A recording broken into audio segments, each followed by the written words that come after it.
Hello, Ron. I've just watched this GCN video with Sai about how much faster bikes have got in the last 10 years, where he's gone and got his S-Works SL3 out of his attic, and then he's comparing that to his brand new Canyon Aero Road, which is assumably a 2022 model.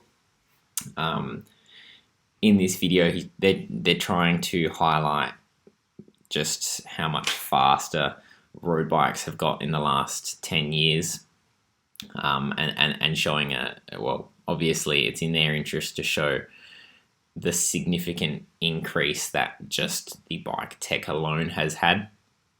And just to start, I'm not a hater of GCN at all.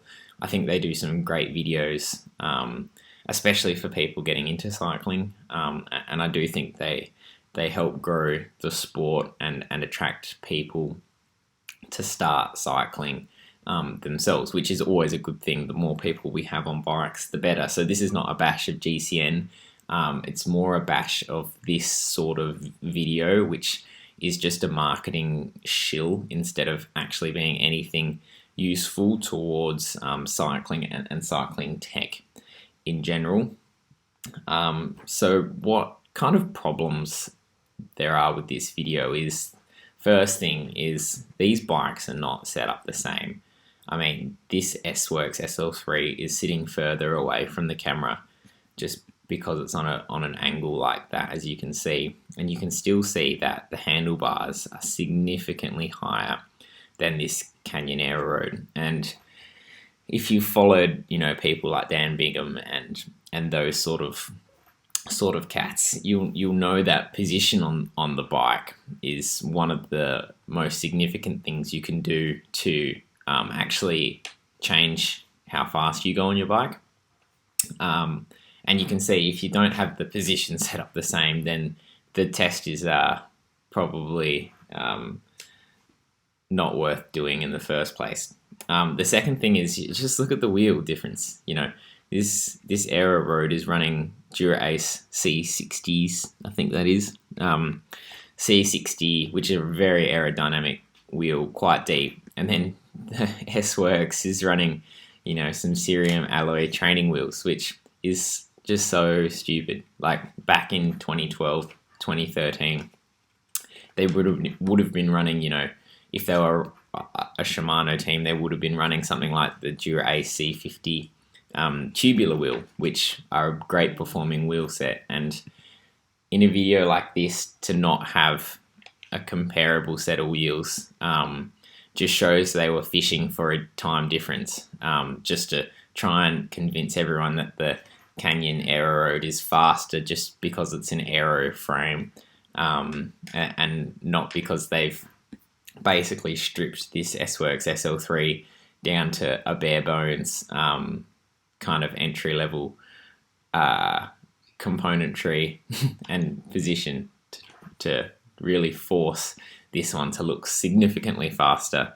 The next thing they kind of jump over is that they don't show any sort of power data in the test, and I couldn't see a power meter on this S-Works SL3. Please correct me if I'm wrong, but if Sai was just doing this based off perceived exertion, then that's also a really bad way to test any sort of variable between the bike, and just basically voids the scientific process. But again, I think it's in their interest to void the scientific process, because at the end of the day, they're here to sell you this new Canyon Aero Road instead of, you being happy with either keeping your 10-year-old rim brake road bike or just buying one secondhand off Facebook Marketplace. The next thing I really hate about this sort of video is it looks over the fact that most of the gains that have been made in road cycling and professional racing in the last 10 years have come from training improvements and also nutrition improvements. So riders are a lot better at absorbing carbohydrate, and they're a lot better at structured training under some very strict protocols these days. and that's where most of the gains have come from. But obviously, someone like GCN is going to try and convince you that this, 30+ second gain is exclusively from this new Canyon Air Road, and it's so much faster and basically free speed, and everyone should own one. So I just thought I'd make this video to highlight a few of the flaws in this. I understand if you're just getting to cycling and you can't you can be made to feel like you need to spend 20 grand, otherwise you're going to be at a 30-second disadvantage straight away. But that's not true.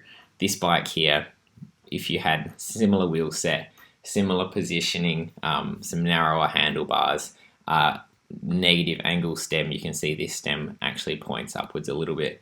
I guarantee you'll be just as fast, if not probably a little bit faster. I would put some money on that. If this had 60s, this position was dialed in properly with at least horizontal stem and some 38cm bars, I guarantee you this bike would be faster, especially up hills, because it would probably be around 1 kilogram lighter than this Canyon Air Road.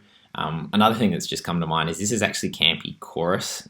So realistically, this bike, to make it a fair test, should be running Shimano 105, because that's the comparable level. Obviously, Campy goes Chorus, Record, Super Record. Shimano goes 105, Ultegra, Dura-Ace. So for a comparable spec, you'd have to be running Shimano 105 on this bike. But again, it's another thing that GCN have intentionally done here to show a difference when I would wager there isn't a difference. And a lot of the gains that we see in athletes these days has come from that nutrition, training, lifestyle. They're much more professional about the way they go about their training, how they live their life, all that sort of stuff. The teams are bigger, the support's better, all that sort of stuff, instead of actually the bike tech. But GCN is a marketing company disguising themselves as a YouTube channel and not the other way around. And I just, bit of a PSA, a public service announcement, just to make sure that people aren't getting conned into thinking that they're going to actually get 30 seconds from buying this new bike. It's not true. And don't let a video like this tell you that. Believe what you want. But just here to save you some money and some heartbreak when you go and buy this bike and don't find 30 seconds or don't instantly become a Cat 1 rider. But thanks guys.